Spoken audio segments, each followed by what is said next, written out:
Hello student.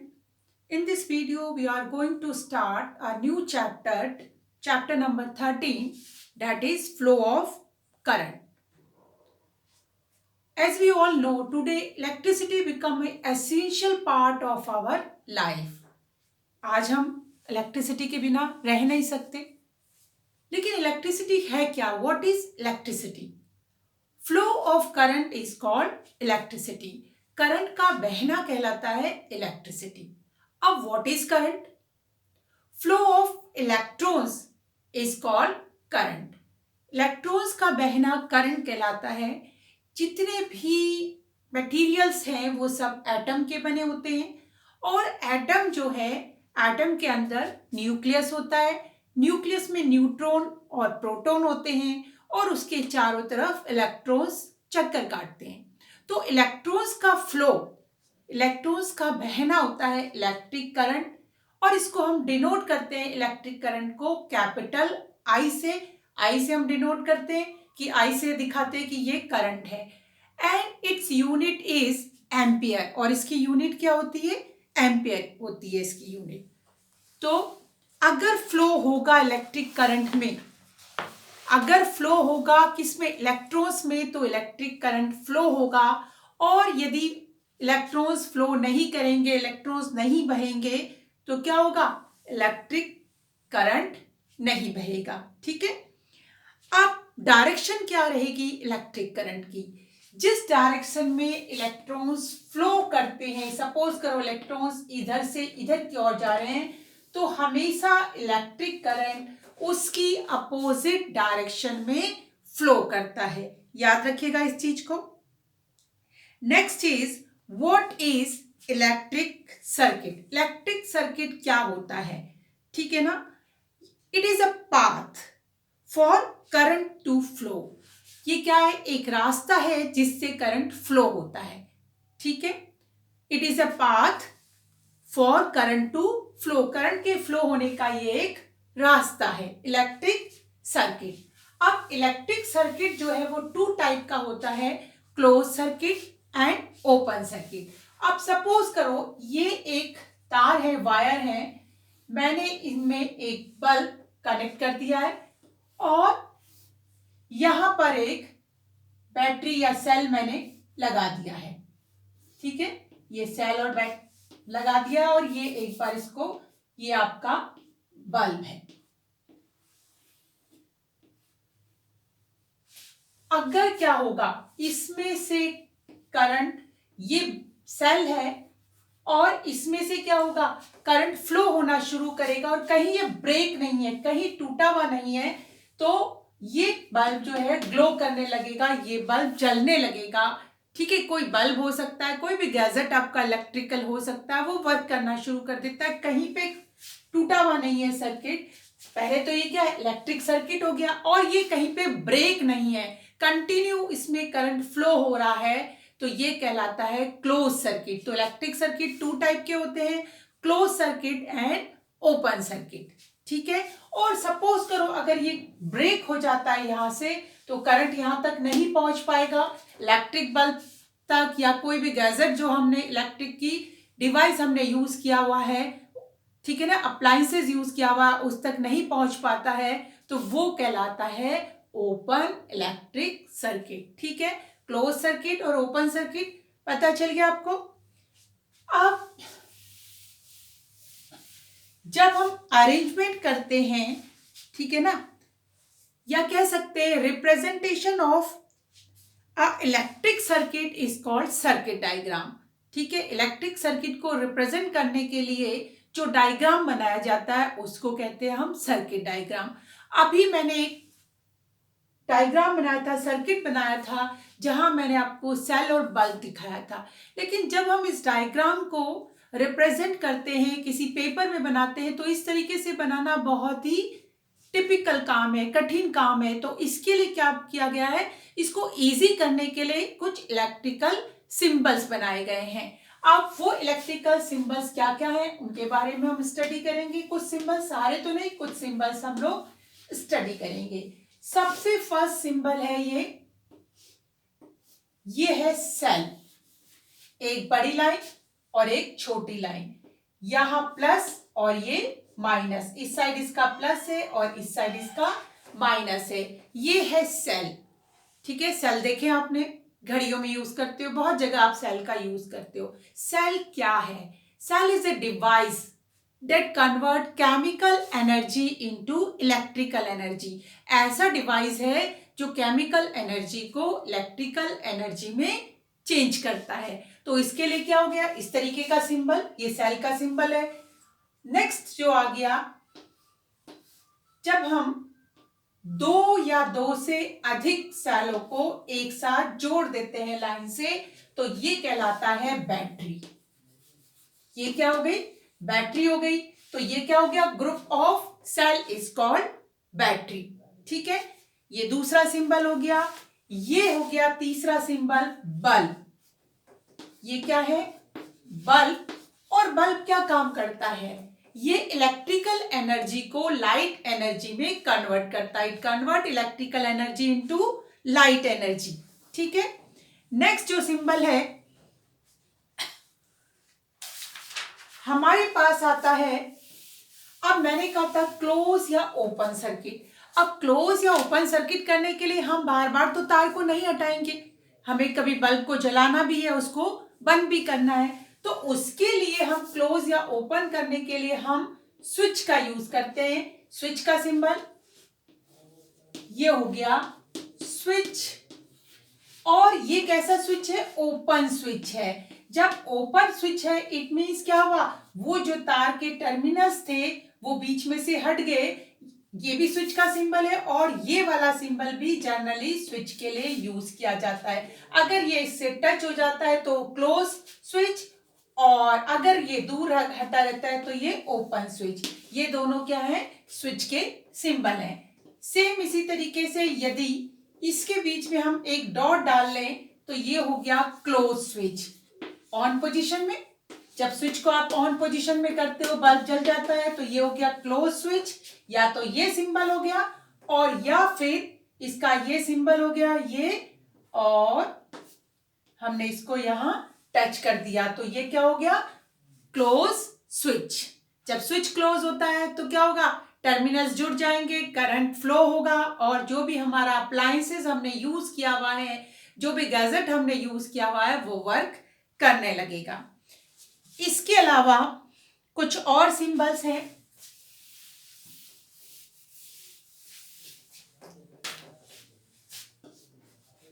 ये symbols इस तरीके की, जरूर नहीं है 3 4 कितनी भी आप इस तरीके की वो बना सकते हो। ये कहलाता है रजिस्टर।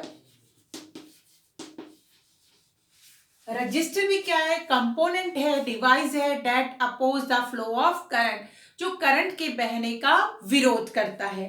ठीक है, इसके बाद कुछ इक्विपमेंट्स आते हैं, जैसे कि कई जगह तो इस तरीके से एरो बना हुआ है और कई जगह बीच में वी होता है ये, और इधर नेगेटिव इधर पॉजिटिव, तो ये कहलाता है वोल्ट मीटर। और वोल्ट मीटर क्या है, कई बार तो वी बाहर होता है जनरली, और नहीं तो इसी के अंदर वी बना देते हैं। ये है volt meter. Volt meter is a device to measure voltage of a circuit. किसी भी सर्किट में कितनी वोल्टेज बह रही है वो पता लगाने के लिए जिस डिवाइस का हम यूज करते हैं वो वोल्ट मीटर है, और उसका सिंबल ये है। सेम ये कई बार यहाँ एरो होती है और ए बाहर लिखा होता है, लेकिन वैसे ये आप इसके भी प्लस माइनस, और ये है ammeter. Ammeter is a device that measure the current. ठीक है, जो किसको मेजर करता है, करंट को नापने का काम करता है, उसको कहते हैं हम ammeter. Next one is,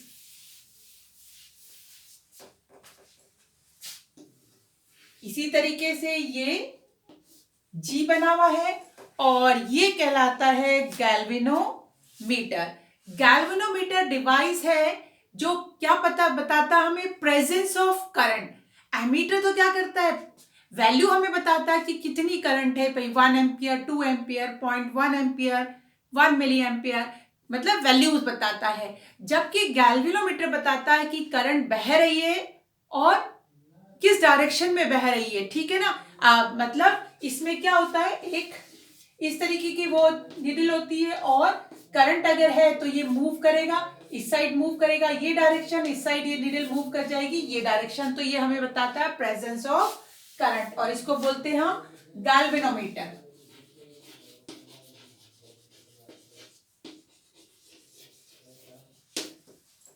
next one is bulb हो गया। कई बार क्या होता है हमें सर्किट में कि दो तार जुड़े हुए हैं कि नहीं है, ये तार जा रहा है और हमें एक और तार हमने इसके ऊपर से लिया लेकिन कनेक्ट नहीं है, वो बताने के लिए किस तरीके का, इस तरीके के सिंबल का यूज किया जाता है। इसका मतलब होता है कि वायर जो है वो ज्वाइंट नहीं है, ठीक है ना, ये वायर ज्वाइंट नहीं है। अगर दो वायर आपस में ज्वाइंट हैं तो ये क्या होगा, वायर का ये वाला नीचे वाला वायर का ज्वाइंट और ये ऊपर वाला जो है वायर का ज्वाइंट नहीं है, वायर जो है आपस में जुड़े हुए नहीं है। सपोज करो एक वायर यहां से इस तरीके से जा रहा है, इसका मतलब ये वाला वायर इससे कनेक्टेड नहीं है, ठीक है। तो ये याद रखिएगा, ये कुछ सिंबल्स हैं जो कि हमें इलेक्ट्रिक सर्किट जो होता है उसमें ध्यान होने चाहिए। नेक्स्ट आता है व्हाट इज रेजिस्टेंस। अब रेजिस्टेंस क्या है,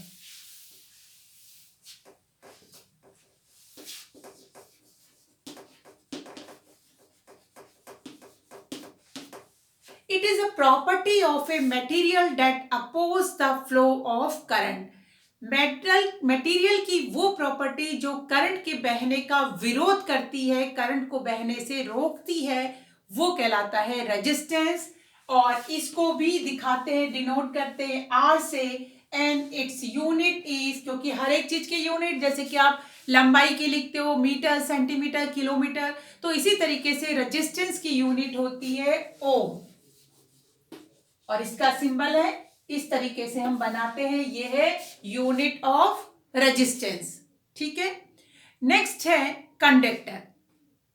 material that allow the current to pass through them are called conductor. वो मटेरियल जो अपने में से करंट को गुजरने देते हैं वो कहलाते हैं कंडक्टर्स, ठीक है, या good conductors. And material that do not allow current to pass through them are called bad conductor material. और इंसुलेटर, जो अपने में से करंट को नहीं गुजरने देते हैं वो कहलाते हैं इंसुलेटर या बैड कंडक्टर। जैसे कि जनरली सभी मेटल जो हैं वो क्या होते हैं, गुड कंडक्टर ऑफ इलेक्ट्रिसिटी होते हैं, जनरली सारे मेटल। इसी तरीके से सारे मेटल जो होते, नॉन मेटल जो होते हैं वो बैड कंडक्टर या इंसुलेटर होते हैं एक्सेप्ट ग्रेफाइट, ठीक है। ग्रेफाइट जो है बैड कंडक्टर होते हुए भी उसमें से करंट इजीली पास हो जाता है। अब एक चीज, जब भी कहीं से करंट गुजरती है, किसी वायर से करंट गुजरती है या किसी अप्लायंसेस से करंट गुजरती है तो वो गर्म हो जाता है, ठीक है। ये कहलाता है heating effect of current. It means कि जब किसी चीज से करंट गुजरती है तो वो चीज गर्म हो जाती है और ये जो करंट है जो हीट प्रोड्यूस कर रही है, इट मीन्स वो हीट प्रोड्यूस हो रही है करंट के गुजरने से, और वो जो हीट प्रोड्यूस होती है वो क्या होती है, जितना ज्यादा करंट होगी उतनी ज्यादा हीट प्रोड्यूस होगी। सेम जितना ज्यादा रेजिस्टेंस होगा या जितना ज्यादा टाइम लगेगा उतनी ज्यादा हीट प्रोड्यूस होगी। और ये देखते हुए बहुत सारे अप्लायंसेस बनाए गए हैं जो हीटिंग इफेक्ट पे काम करते हैं। जैसे कि नंबर फर्स्ट आपकी आयरन, इलेक्ट्रिक आयरन, प्रेस जिससे आप करते हो, ठीक है ना। प्रेस के अंदर क्या करते हैं, नाइक्रोम का फिलामेंट लगा देते हैं। जब नाइक्रोम का फिलामेंट क्या होता है, जिसकी रेजिस्टेंस बहुत ज्यादा हाई होती है, तो जितनी ज्यादा रेजिस्टेंस होगी उतनी ज्यादा हीट प्रोड्यूस होगी, ठीक है ना। तो उसमें से करंट गुजारते हैं, करंट भी ज्यादा है, रेजिस्टेंस भी ज्यादा है, तो क्या होगा, वो गर्म हो जाता है। गर्म होगा तो उसके साथ जो भी आपके लोहे का, जैसे आयरन में, इलेक्ट्रिक आयरन में लोहे का टुकड़ा है वो भी हीट अप हो जाता है और उसको हम लेते हैं किस पे, प्रेस करने के लिए, रूम हीटर। हीटर, ये सब लोग सब चीजें जो है अप्लायंसेस वो काम करती है हीटिंग इफेक्ट ऑफ करंट पे। आपकी बुक में हम इलेक्ट्रिक बल्ब, अब इलेक्ट्रिक बल्ब मैंने बताया था आपको, सिंबल बताया था इलेक्ट्रिक बल्ब का, ये सिंबल है, ठीक है। अब इलेक्ट्रिक बल्ब जब शुरू में बनाए गए थे, जो इलेक्ट्रिक बल्ब थे, आजकल तो इनका बहुत कम यूज होता है, वो थे इनकैंडिसेंट बल्ब। इनकैंडिसेंट बल्ब में क्या होता था, ये मेटल की प्रॉपर्टी होती है कि जब हम क्या करें, मेटल को हीट करते हैं, जब हम उसको हीट करते हैं और टेम्परेचर को क्या होता है, बहुत ज्यादा वो गर्म हो जाता है, तो वो क्या करने लगता है, लाइट को एमिट करने लगता है, अपने में से लाइट निकालने लगता है। और आपने कभी कभी ऐसा देखा भी होगा कि अगर लोहे को बहुत ज्यादा हम लोग गर्म करते हैं, जैसे कि आपको लोहार को देखा होगा आपने, बहुत ज्यादा गर्म करता है, तो वो लोहा क्या होता है, लाइट को एमिट करने लगता है, उसमें से लाइट प्रोड्यूस होने लगती है। और ये प्रॉपर्टी मटेरियल की कहलाती है, यही प्रॉपर्टी मटेरियल की कहलाती है इनकैंडिसेंट, ठीक प्रॉपर्टी, ठीक है। और इसी का यूज किया जाता है बल्ब में, जो पहले बल्ब आते थे, आजकल बहुत कम इसका यूज है, तो सिंबल ही है बल्ब का। अब वो किस तरीके के बल्ब होते थे कि उसमें अभी भी आपको कहीं दिख जाएंगे, एक ग्लास का एनवलप है इस तरीके से, ठीक है, ये उसकी कैप है, यहां पर दो थिक वायर हैं और इस पे क्या लगा हुआ है, एक फिलामेंट लगा हुआ है। इस तरीके के बल्ब आते थे। ये क्या है, फिलामेंट है, बहुत पतले वायर का बना होता है, ठीक है। ये एक थिक वायर का मेटल है, मेटल वायर है, ये थोड़ा सा मोटा होता है सपोर्ट करने के लिए फिलामेंट को। ये ग्लास एनवलप है और इसके अंदर इनर्ट गैस, ऑर्गन गैस भरी हुई होती है, गैस फिल होती है इसमें, जनरली इनर्ट गैस होती है, आर्गन जो है इसके अंदर रहती है। और ये हीटिंग इफेक्ट पे काम कर, वो करंट के हीटिंग इफेक्ट पे काम करता है। लेकिन साथ साथ मैंने बताया था एक प्रॉपर्टी भी, ठीक है। वो प्रॉपर्टी क्या थी, जब बहुत ज्यादा टेम्परेचर हो जाता है तो क्या होता है, मेटल लाइट को एमिट करने लगता है। सेम इसमें यही होता है कि जो फिलामेंट होता है वो बनाया जाता है टंगस्टन का। टंगस्टन का मेल्टिंग पॉइंट बहुत हाई होता है, approximate 3400 degree centigrade, 3400 degree centigrade approximate इसका क्या होता है, मेल्टिंग पॉइंट, मतलब ये गर्मी से पिघलने लगेगा। वरना बहुत हाई, वायर को बहुत पतला बनाते हैं जिससे क्या होता है, इसका रेजिस्टेंस हाई रहे, ठीक है। वायर को पतला बना के और कॉइल टाइप का कर देते हैं इस तरीके से, जिससे रेजिस्टेंस हाई रहे। अब इसमें जब करंट दी जाती है तो क्या होगा, करंट दी जा रही है क्योंकि रेजिस्टेंस हाई है, रेजिस्टेंस हाई है तो क्या होगा, ज्यादा हीट प्रोड्यूस होगी। मैंने बताया था आपको कि हीट के डायरेक्टली प्रोपोर्शनल, हीट किसके है, रेजिस्टेंस के भी है, करंट के भी है और टाइम के भी। जब रेजिस्टेंस बहुत ज्यादा है तो ज्यादा हीट प्रोड्यूस होगी, ज्यादा हीट प्रोड्यूस होगी तो टेम्परेचर बढ़ेगा, और जब टेम्परेचर बढ़ेगा तो क्या होता है, ये मेटल क्या करने लगता है, लाइट को एमिट करने लगता है, लाइट इसमें से एमिट हो जाती है, ठीक है, लाइट को प्रोड्यूस करने लगता है। अब इस गिलास के अंदर क्या भरा हुआ है, आर्गन गैस भरी हुई है। ये इसको क्या करती है, एक तो ज्यादा गर्म होने से रोकने का काम करती है, ठीक है ना, फिलामेंट को ज्यादा गर्म नहीं होने देती है, और इसको डैमेज होने से भी रोकती है, क्योंकि ज्यादा गर्म होगा तो फिर क्या होगा, आगे चल के टूट सकता है, तो उस दोनों को रोकने का काम करती है आर्गन गैस।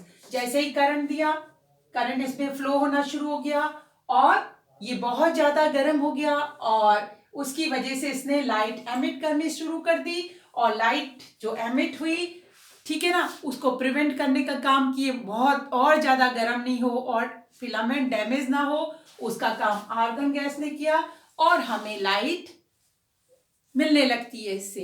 ये था आपका सिंपल सा बल्ब, और जिसको हम कहते हैं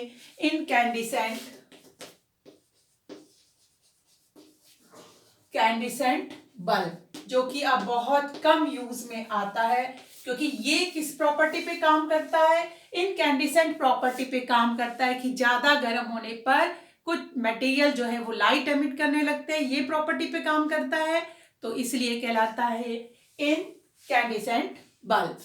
ठीक है। इसका एक ड्रॉबैक है कि हमें चाहिए तो इससे केवल क्या था, हीट चाहिए थी, लेकिन ये साथ साथ क्या देने लगता, अगर आपने कभी इसको पकड़ा हो हाथ से तो गर्म हो जाता है। इट मीन्स ये हीट भी प्रोड्यूस करने लगता है, हीट भी हीट अप होने लग जाता है, जिसकी वजह से क्या होता है, जो इलेक्ट्रिकल एनर्जी जो इसको मिली थी वो दो काम में, लाइट में और हीट में बढ़ जाती है। लाइट की हमें जरूरत है, हीट हमें चाहिए नहीं इससे, तो क्या होता है, एनर्जी का लॉस होता है। इसका मतलब ज्यादा बिजली खर्च होती है, काम कम करता है और बिजली इलेक्ट्रिसिटी को ज्यादा लेता है। इसको हम कहते हैं इसकी एफिशिएंसी थोड़ी कम है। तो इसके इस ड्रॉबैक को देखते हुए नेक्स्ट जो बल्ब बनाया गया वो था CFL। नेक्स्ट बल्ब जो आया CFL, फुल फॉर्म है इसकी कॉम्पैक्ट। कॉम्पैक्ट मतलब छोटा, फ्लोरिसेंट लैंप।